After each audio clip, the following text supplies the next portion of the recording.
Hello. Hello, everybody. Welcome to All That Work for Nothing.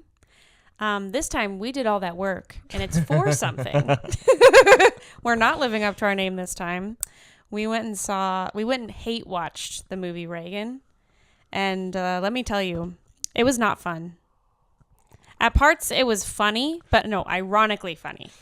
Yeah, I think there was one joke in there that was actually funny. There was one joke that we were like, oh, that was actually pretty good, and the rest of it was just funny because of how much propaganda they put in there.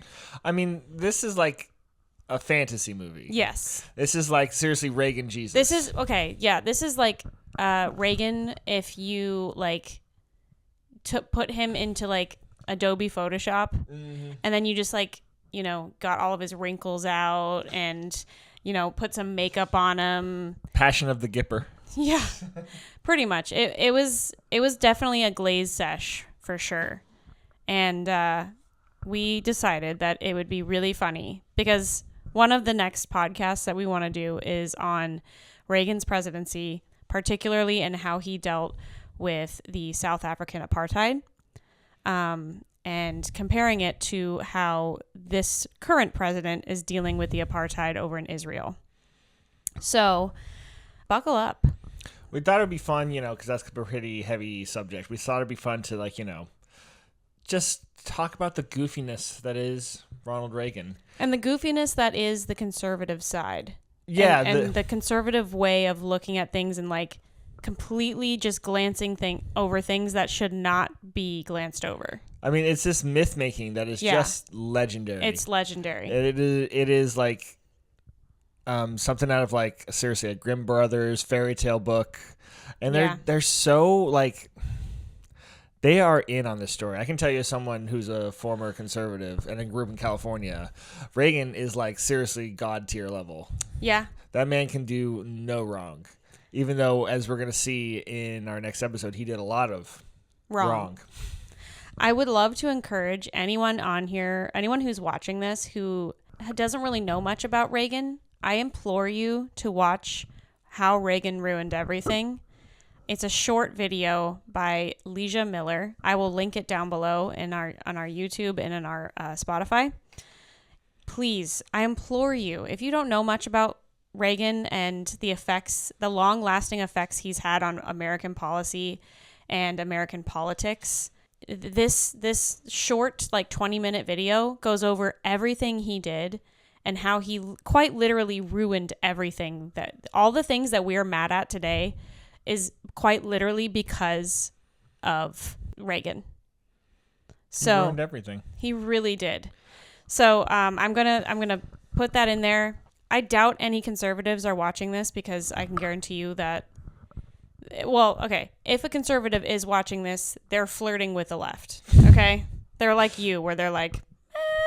They're left curious. They're left curious. And to you, we say welcome. We see you out there. And if you're a conservative who thinks that Reagan is the end-all, be-all, and daddy, I implore you, please do your research. This is all public knowledge, by the way. This isn't stuff that you can say is fake news. It's quite public. Just listen to the phone conversation that he had with Nixon, and that'll tell you kind of how this man was. We'll talk more about that because that's going to tie in directly to our apartheid episode. So, sorry, go ahead.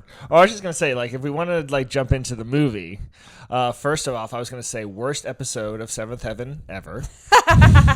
Oh my God, Seventh Heaven was a fucking crazy show.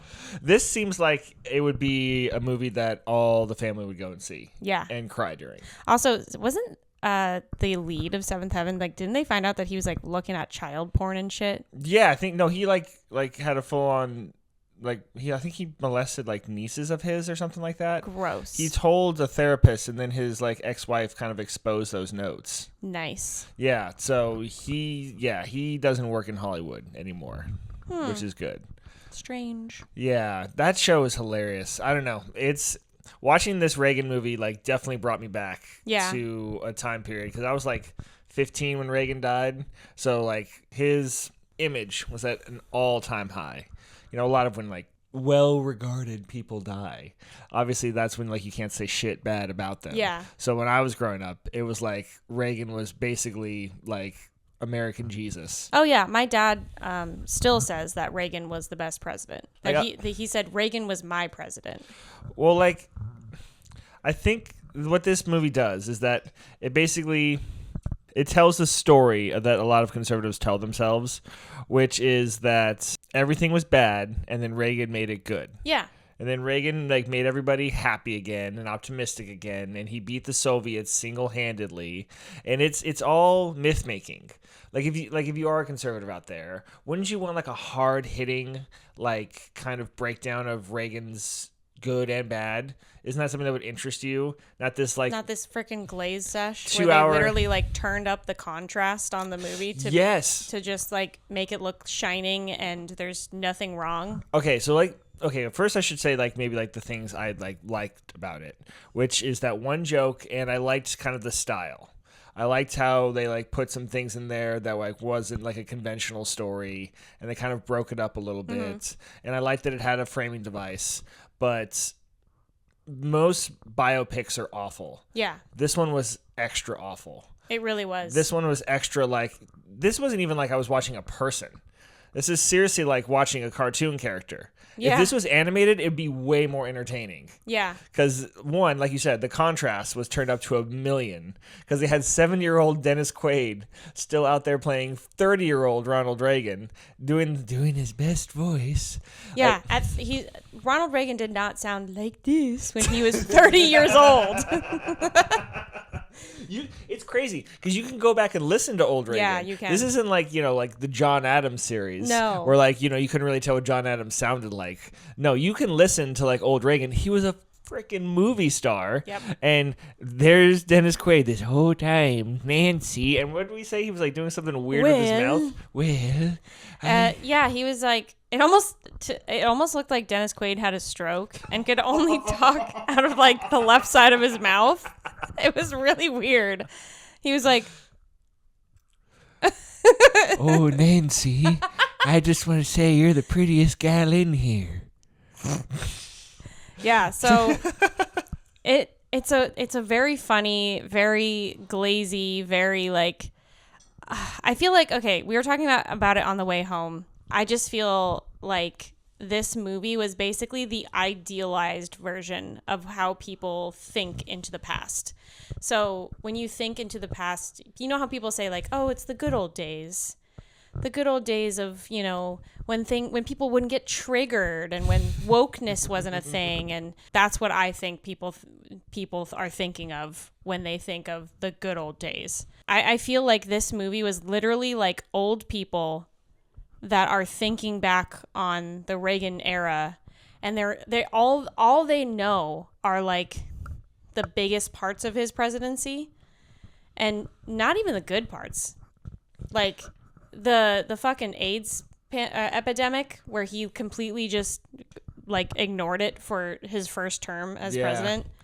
And then finally had to like come to terms with, oh shit, I should probably do something about this after 100,000 people died. If you want a good video on that, the first 5 minutes or so of Lindsay Ellis's video on the show Rent, the movie Rent, talks about AIDS in New York and the AIDS crisis in the 80s, and specifically focuses on the inaction of the Reagan administration. It's only like a 5-10 minute part of a larger video, but it goes into some great detail. So I would encourage you to watch that one. Yes, it's funny because I was in the section of the movie that I call Haters Gonna Hate.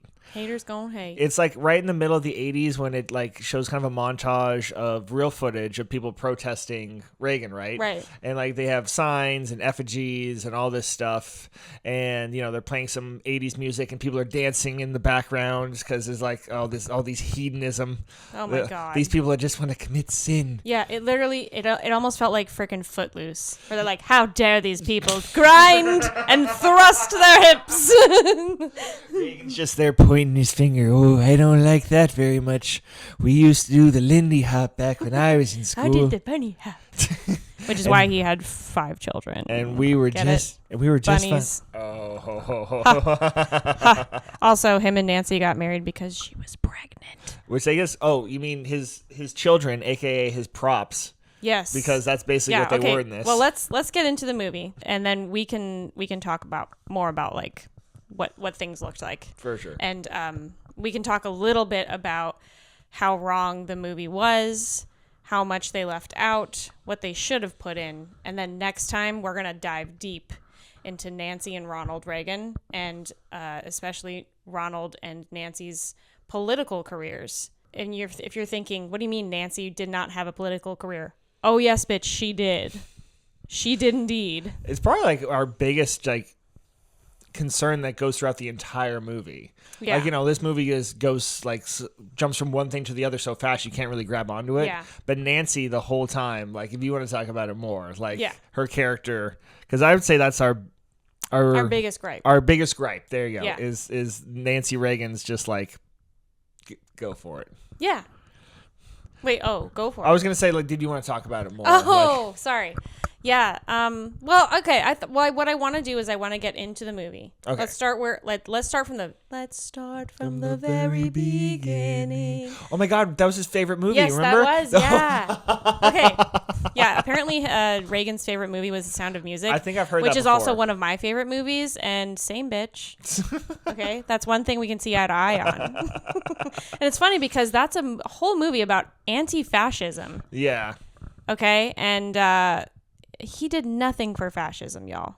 He did not give a fuck about the apartheid until it was like glaringly like, hey, bud, you need to do something. You need to step in here. But we're going to go into that next time. Okay, let's start from the very beginning. Let's start from where the movie starts, and then we'll just go on from there. So it starts with the assassination attempt. Yeah. Where like I think the guy's name was John Hinckley, shot Reagan as he was coming out of an AFL-CIO meeting, which is going to play a role when we talk about his political career next time and why that's so important. But he gets shot, and it kind of has this like, yep, that's me. Life's crazy. You're probably wondering how we got here.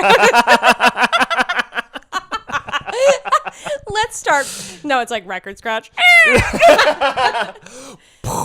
But in order to figure out where we are now, we got to go in the past. Well, no, then actually it goes in the future to Russia. So it goes to Russia. Jon Voight, conservative actor Jon Voight, is playing a Russian spy. He's doing his best Russian accent. And basically this young guy comes to him and is like, how did Mother Russia fall? And they're like, let me pour you some vodka and let us talk about how Soviet Union fell. Like, they sound like Boris and Natasha from really freaking Rocky and Bullwinkle. It was fucking bad. And so, basically, that's the framing device. The framing device, is that he, this old Russian spy, had started watching Reagan because Reagan in the, early 1940s to 50s was the president of the SAG union. Yes, the Screen Actors Guild. So he was a union man. Reagan was actually a Democrat for much of his life. A New Deal Democrat. A New Deal Democrat. So he grew up idolizing FDR because his father idolized FDR and his policies, especially the New Deal policies, getting us out of the Depression. This is how they're framing the movie, which this did not happen, by the way. So if anyone is going in, like especially a conservative person who's not well read, is going into seeing this movie, and they're thinking that this is like full on facts. This is not what happened, y'all. They started watching him when they figured out who was going to be president.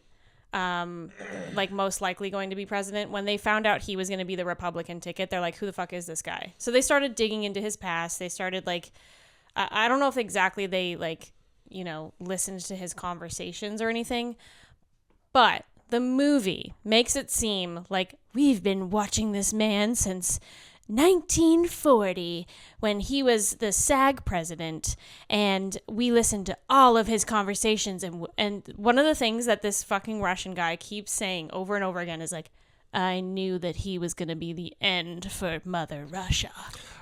He was the chosen one. I was watching Bedtime with Bonzo, and I was like, the way he handles this monkey, we don't have a chance. We don't have a chance. And then Khrushchev was like, it's a chimpanzee. No, but like, It's not accurate. Not even in the slightest bit accurate. John Voight is not Russian. That's one. Well, John Voight is not Russian, but also they were not watching him from the 1940s. None of these Russians looked at him as if he was going to be the end of Mother Russia. And also they gave him credit for ending the USSR. Yeah. And we're going to go into more detail on how wrong that is in our Reagan episode and like his political episode. So anyways, let's go on from there. Well, yeah, so he's the head of the Screen Actors Guild. He's an actor. He's married. His relationship is kind of framed, we found out, in like a biased but not inaccurate. Not inaccurate, but in extremely biased way. His first relationship ended in Sad Boy Reagan, where he was alone and unwed with 2 children that he loved so much that you literally only see them one time. Again, props. And also, I think they kind of fast forward through something that definitely did happen, which is the Reagan fuckboy era. Yes. That definitely occurred. Yeah. And this is all while he was still married, by the way. Yeah, I mean... Reagan was out there and he was fucking, okay? I mean, he was very, very attractive, okay? Yeah. But they make him seem like this, like, oh, I'm damaged goods.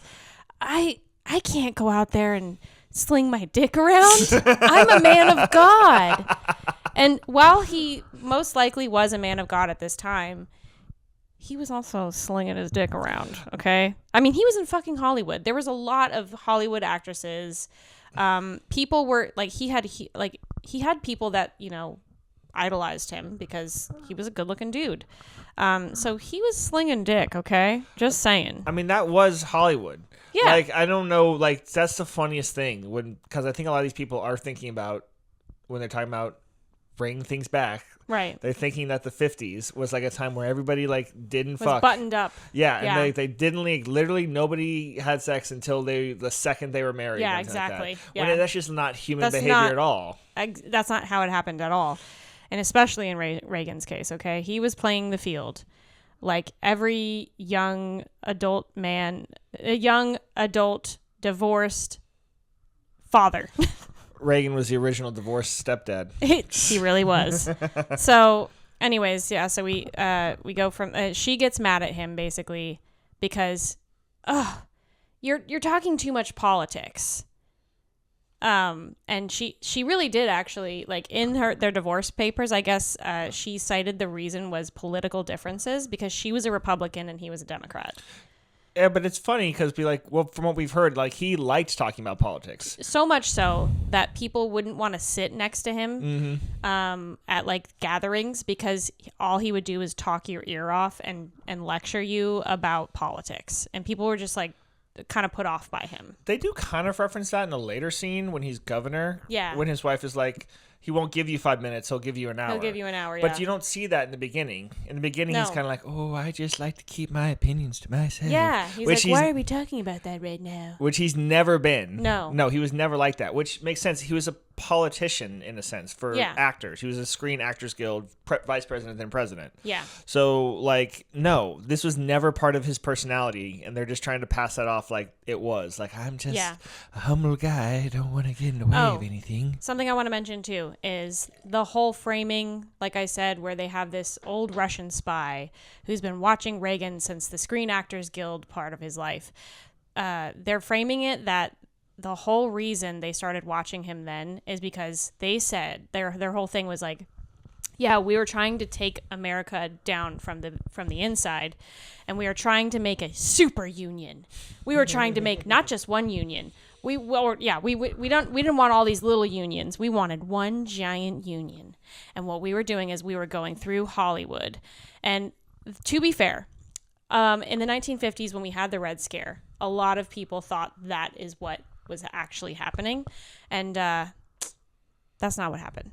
No, I mean, we can talk about this more next time, but the way this is like one of the most far-fetched ones where they're literally like, yeah, you know that whole Red Scare thing, that whole the McCarthy era awfulness, that was actually true. Yeah, they were after our freedoms and our churches and all that stuff. They wanted to take over the whole world. Yeah. Which is obviously nonsense. Like, the communists in America had like an up and down relationship with Soviet Union. It talks more about this in the Oppenheimer book. Oh, and that's the other thing, is they have when they're doing this framing device, and they have this big whiteboard, like a spy's whiteboard with like string attached to everything, and then they have Oppenheimer there, like he was a fucking spy, which has been proven that he was not. No, he wasn't a spy. He was barely even a communist. Yeah, like anyway, but he flirted with communism. He flirted hard with communism, but he never won. He never joined, and then he never was like he was always kind of like, I'm about myself. So we're gonna go on the greatest hits now. Okay. So we were at talking about how they were gonna make a super union. Yeah. Which was not true. They were not infiltrating that early, nor were they really ever infiltrating.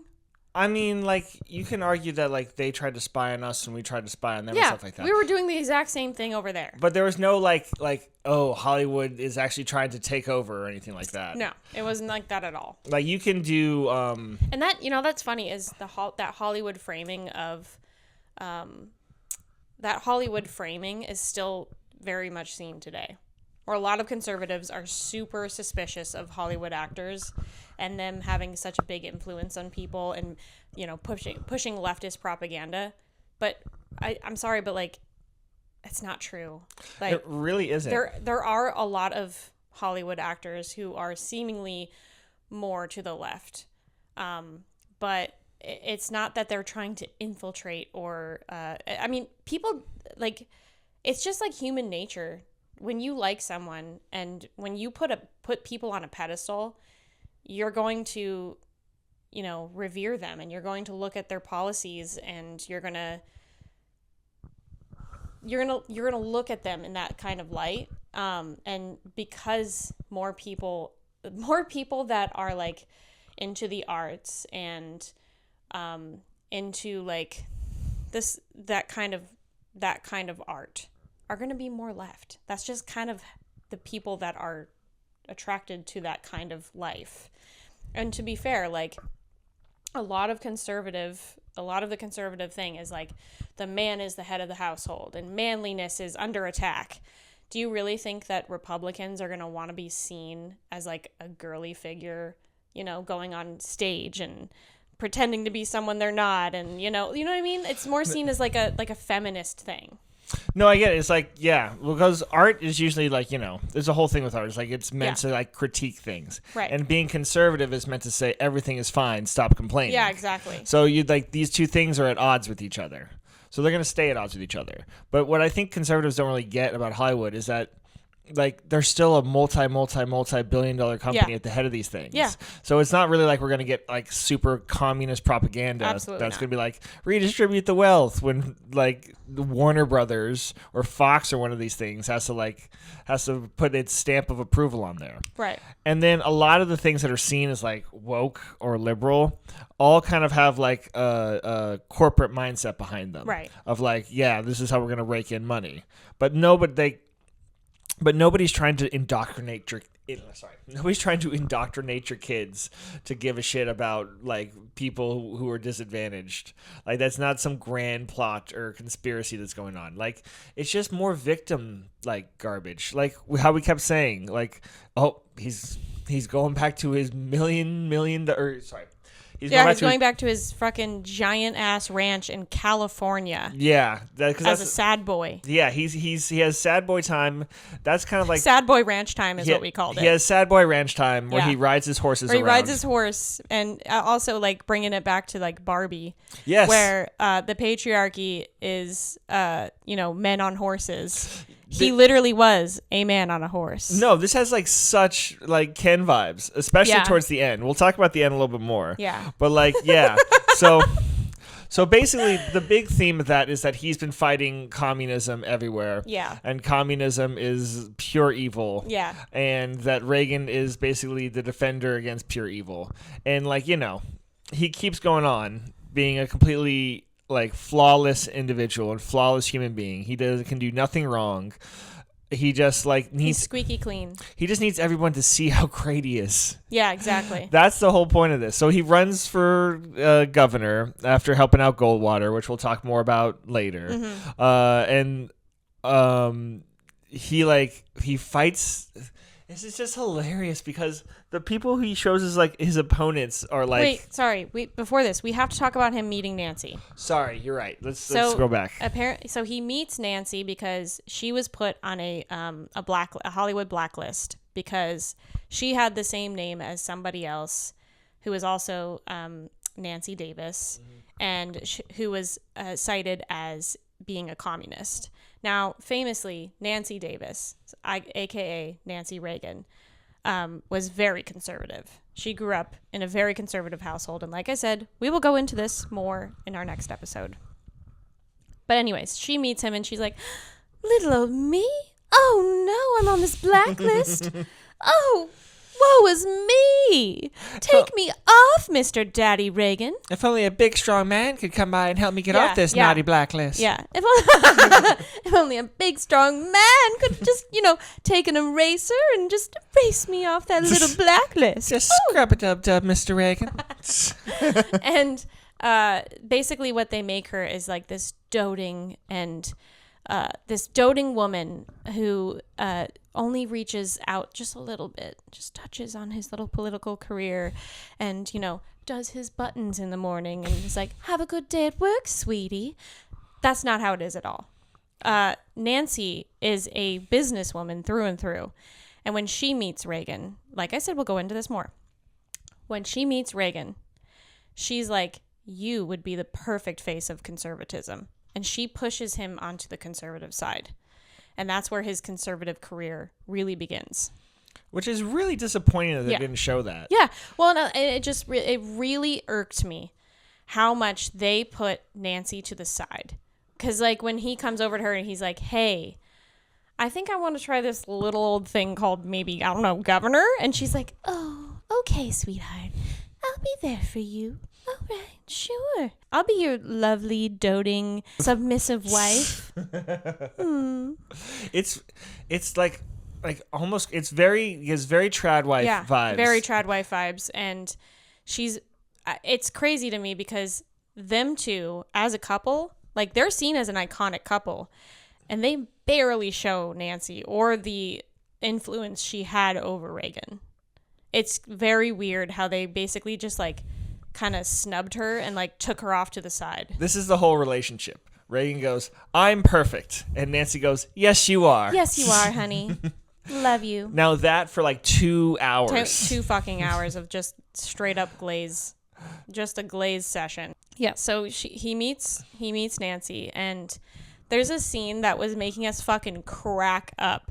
So they're on this little, like, they're at his sad boy ranch, and they're they're on horses, right? And it's very symbolistic. And they go to this tree and they tie up their horses, and he's like, "Nancy,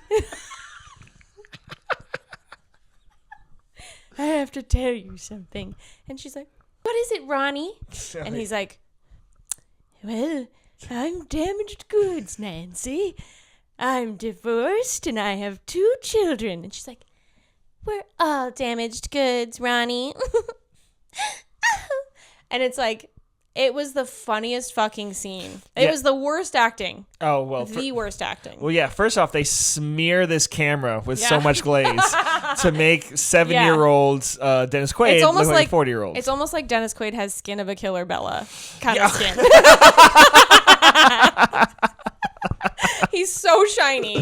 No, this thing is glowing. Yeah. Yeah. It's bad. If you like your historical movies, like, kind of gritty and kind of grimy, this ain't the one for you. This isn't the one. They should have gotten another actor to play 30-year-old fucking Reagan. They should have gotten like a 30-year-old actor to play Reagan because, well, I will say, once, for Dennis Quaid's sake, once Dennis Quaid actually becomes President Reagan, it's a great fit. Oh, it's great. It is a really good fit. Just like him. He looks like him. He's got the hair like him. Yeah. He stands like him. He does the head bob. He does the head bob, and he kind of does like the gait. Yes. His cowboy gait that he has. He's got all that down. But as far as win one for the Gipper, 1960s, 50s Ronald Reagan. No. It looks stupid. It has like Indiana Jones in the Temple of the Crystal Skull vibes. We're like, what is this old man doing here? Somebody give Grandpa a lazy boy. Yeah. Like, get him out of here. Yeah. It's so funny. Yeah. And it's just funny because it just seems they're also glazing over the fact that Nancy was 2 months pregnant when they got married. Yeah, why? So they were fucking. Why make him like relatable and human or something like that? Yeah, exactly. No, he's just a perfect good old boy. He's so perfect that it's like his perfection is like just coming through the screen and oozing all over you. Oozing all over you. And like getting all sticky all over the floor. Ew. So yeah, it was a very funny scene and we were laughing at it and we were in the theater with two other white old people and one single white man who made us kind of uncomfortable, to be honest, because we were like, what's this guy doing here? Why is he by himself? But anyways, we were laughing so hard at that scene, and I could tell like the older couple next to us were like, why are they laughing at that? It's so sweet. So like the governor stuff and the president stuff, I kind of want to talk about more in our next episode. But really, what's so upsetting about this is that this is an obvious case of propaganda. Yeah. This is not like there's been glaze-sesh movies about presidents. Oh, absolutely. But if you want to watch like a good movie about the career of a president, there's an HBO movie about Johnson that is very good. And, he's not just a cartoon character that is always great and always does everything right. He has like things like emotions. He has things like problems. There's also really great ones on JFK and Jacqueline Kennedy and their actual relationship. Like, it's not a glaze sesh. Yeah, and then like even something that's like Lincoln, which does treat him in pretty high regard. He's still like an actual human, right? Right. He's kind of like got a personality that people like find annoying. Everyone just doesn't love him instantly the second that they meet him. Mm-hmm. And this is the problem with propaganda and myth making, is that people think that the simplest answer is the best answer. Yeah. And they just kind of, it's fast food, right? It's junk food. Like you're just eating this junk food and you're making your understanding of history and reality worse, but you feel good. Like everybody who was there, like the old couple and the guy probably felt great in the time, but it did nothing for their actual like understanding of not how at all the world works. Yeah. It did not teach you really anything like substantial about Reagan. No. Or his presidency, like nothing. Well, that's kind of the thing. This is why I want to when I saw this movie, the first movie that came to mind was Gods and Generals from when I was a kid, which was basically a neo-Confederate love sesh movie. Ew. Shout out to any of my history people out there who remember Gods and Generals. But Gods and Generals was by the same guy who made Gettysburg, except for it was a giant, like, big old jerk sesh for the Confederacy. And it's the same thing. It wasn't made for people to, like, don't know it to watch. It was made for people who, like, actually, like, already liked this history, already liked Reagan, to watch and just goon to. Oh, for sure. Goon to the entire time. I mean, I will say a little anecdote. My dad saw this movie. And like I said, my dad has in the past said, oh, Reagan was my president. He was the best president. And then with a few years ago, he said, oh, he wasn't really that great. He had kind of been the sheen had kind of been coming off on him a little bit because my dad started actually like doing research and reading things. And then, not that my dad's not smart. My dad's a very smart man. But then he sees this movie and he's like, the sheen is just back on. And he was just like, oh, people say that he was a bad person, but like he really wasn't. Oh, he was so amazing. And it's like, this is why this kind of movie is so dangerous.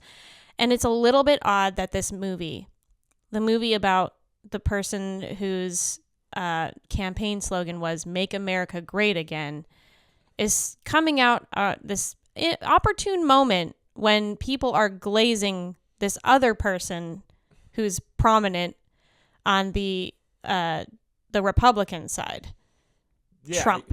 Yeah, you can see them trying to like rope that comparison together, exactly. Right? Of like, yes. Oh, people don't take him seriously. Yeah. I'm just a common sense guy. Yeah. Which, like, no, on so many levels, no. Like, I don't think that if Reagan were alive today, I do not think he would like Trump.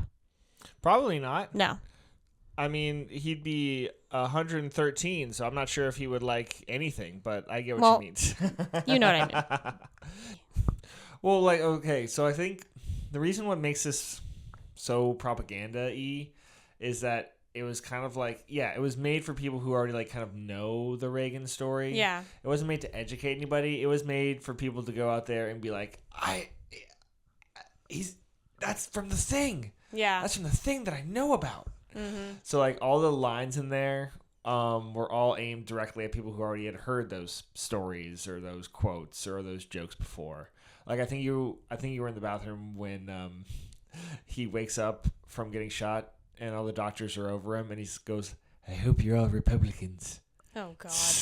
See, it's like he's just got a whole bunch of cheeky little one-liners in there that everybody wants to like go crazy for. They want a goon. They want a goon super hard, and then they release this movie has a clear goon sesh, and then a maximum release when he goes, "Mr. Gorbachev, tear down this wall." I swear, everybody just exploded. Nuts everywhere. Yeah, we literally walked out of that theater soaking wet in Republican jizz. And then even after that, it had like a little bit of like sad boy, like he kind of was going through his depression after whacking it, smacking it. Yep. And then it, so it's all good stuff, right? Right. And then the only bad things I mentioned is the haters gonna hate part where he talks about 100,000 people dying from AIDS and he didn't do anything, and they're just like, "What are you gonna whoopsies!" do? That was a little blip. No, it definitely has this like thing of like they deserved it, right? Right. Like oh, they were busy dancing in the discos and that's why they got AIDS. Yeah. That's how they make it seem. Yeah. And I can guarantee you, there are so many right-wing Christians who still see AIDS as like, they deserved it. Yeah, it's fucked up. That it's disgusting. 40 years and they're still kind of like, what did you expect them to do? Those dirty people. Anybody can get AIDS, y'all. Anybody. No, it's a national health crisis, but since they weren't usual Republican voters, Reagan was a piece of shit when it came to that. But no, they just move right on. And then the only other thing that they're like, he might have done something bad is Iran-Contra. Oh my God, that's right. Which gets all of like, what, 3 minutes? It got maybe 3 minutes of like, Mr. President, what did you know what you were up to? You naughty boy. You're just so naughty. Naughty. And he's like, I don't know if I knew. And it's like, you knew what the fuck you were doing, buddy. And then it was like the whole thing with like, they cut back to the Russians and it's like, if you confess to Americans, they forgive you right away. And like, he just like, he goes to America and it's like, I'm really sorry. I didn't mean to. Ronnie's a good boy, I promise. Yeah. I really promise. And it's very, very like, oh, and that's one of the only times besides the fact when he goes and meets Gorbachev, Nancy's like, "You look ridiculous in that overcoat. You're not wearing it." And that was true. She was the one who told him not to wear it. And he went out there, and the pictures that he has with Gorbachev in his oversized coat, and Reagan is, just wearing his suit. He looks really good, right? Right. He looks like the more powerful one. Like, oh, the cold doesn't bother me. He's like having an Elsa moment. The cold never bothered me anyway. So that was a great moment. Okay. And then another moment that they show with Nancy is when they're on Air Force One. And it's right during the Iran-Contra thing. And she's like, she like takes him to the back and she's like, Pull yourself together. Fight, goddammit, fight. You can start acting like a man. Yeah. And he's just like, ooh, Nancy. But it's okay, mommy. Yeah, and that's the other thing, too, is like, why were they wearing matching clothes all the fucking time, like mother and son? What the fuck is that? There's this scene where they're eating their TV dinner together in matching clothes. Yeah, matching PJs. And it's like, is this supposed to be charming or something? Yeah. It's very creepy. It's really weird. And it's like not just once that they show it. It's like several times throughout the movie that they're like they're about to go on the presidential fucking helicopter and they're both wearing the exact same thing. And you're like, do you guys wear matching underwear too? Like, that's weird.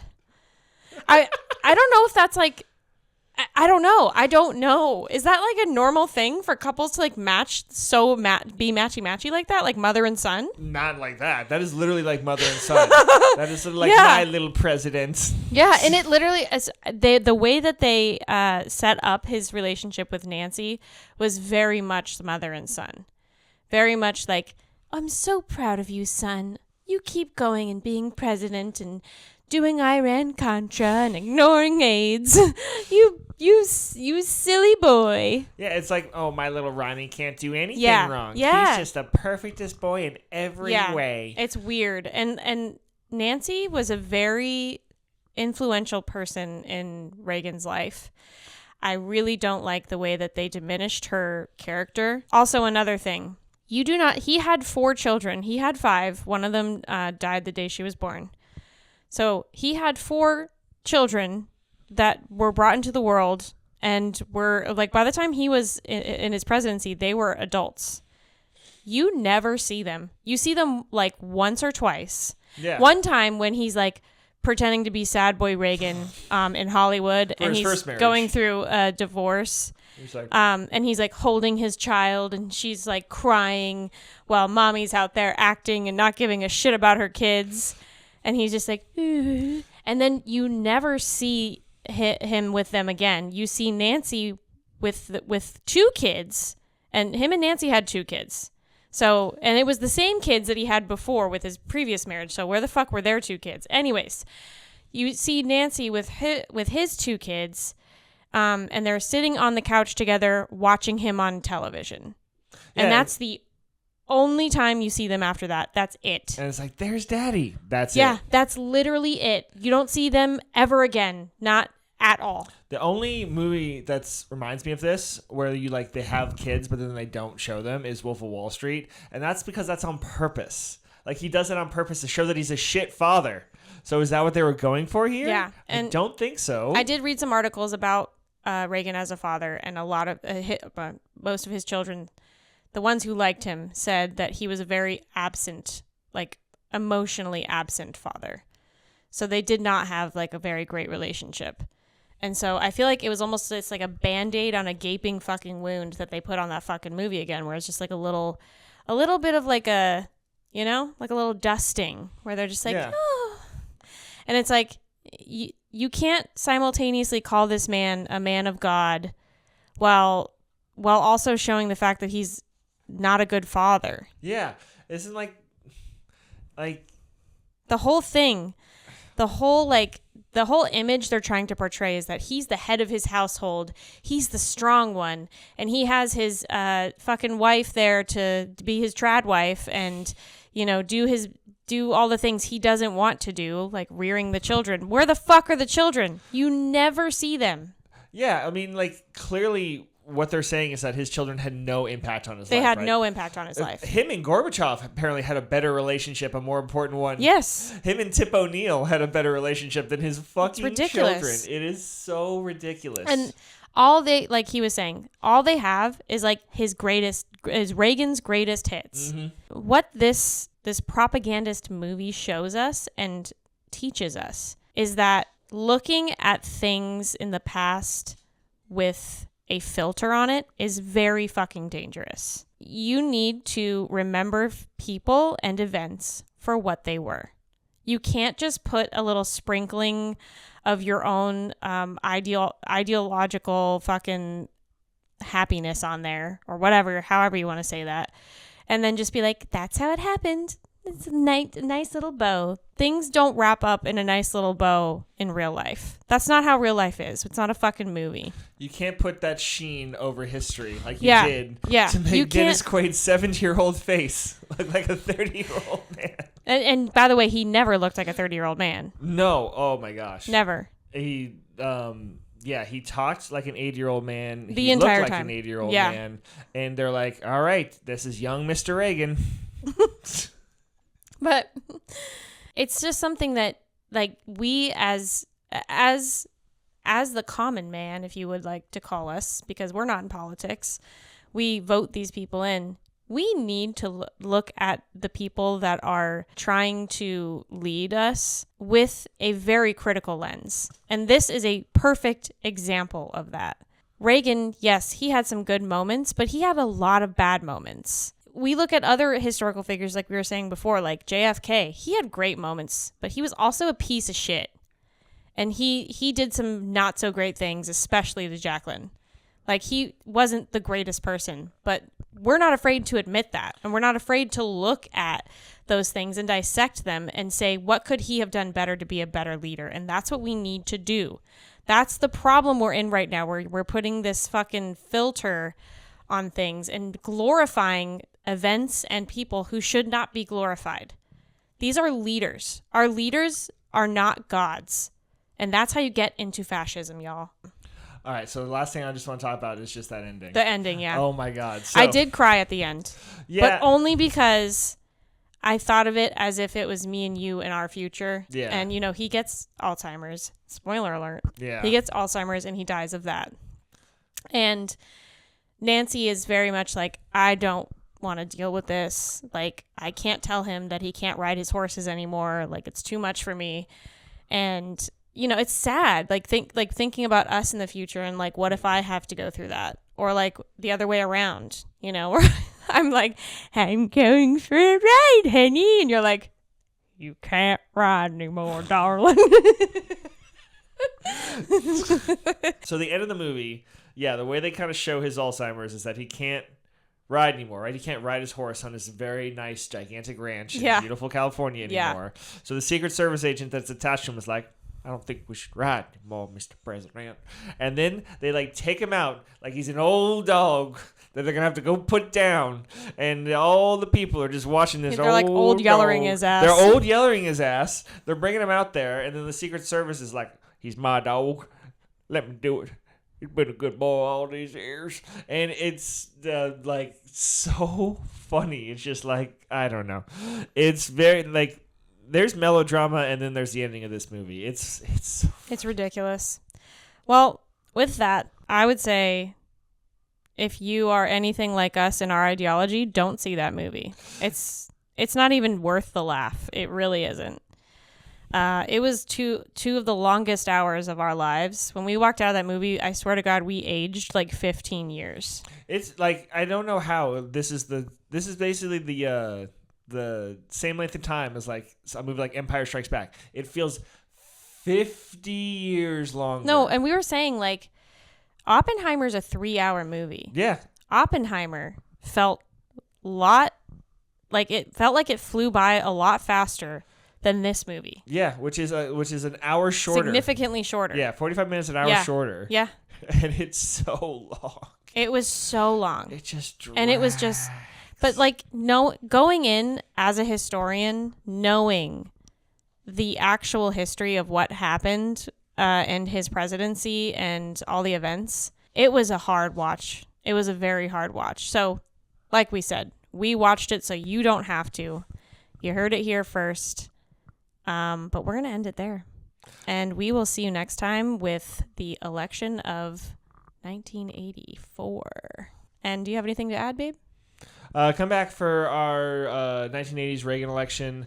Let us know if there's anything more specific you want to hear about Reagan. Follow us on all the places. Watch us on YouTube. Listen to us on the Spotify. Or anywhere else you get podcasts. And follow us on Instagram. Yeah. The future is ahead of us. And we'll see you next time. Bye.